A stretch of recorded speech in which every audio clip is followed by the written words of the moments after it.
Мен Қырғызстанда туылдым. Астана қаласына көшіп келдік. 6 жасынан боксқа қатысам.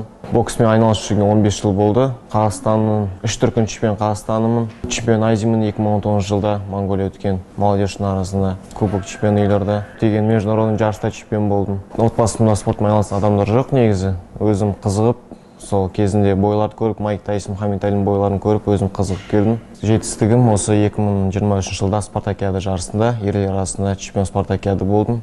Ол өте мықты болды, потому что лицензияға жолдама болды. Оңай жол болған жоқ негізі.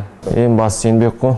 Еңбек ету керек, көп тер төгу керек, қан төгу керек. Сол кезде сен міндетті түрде жетесің. Бірінші очередь дисциплина болу керек. Дисциплина болған кезде сен міндетті түрде жеңімпаз атанасың. Өсіп келе жатқан жанкүйерлерге айтатыным, ата-аналар тыңдаңыздар. Ағайлар айтқан сөздерін егетпей орындаңыздар. Спорттың басты қаруы дисциплина ғой негізі. Спорт дисциплина болу керек. Дисциплина болса, сен міндетті түрде дәрежеге жетесің. Мешітте бас имамды тыңдап, медресені тыңдап, солардың жолында жүру керек. Қазіргі таңда наркотик деген көп зат жүріп жатыр. Содан арылу керек.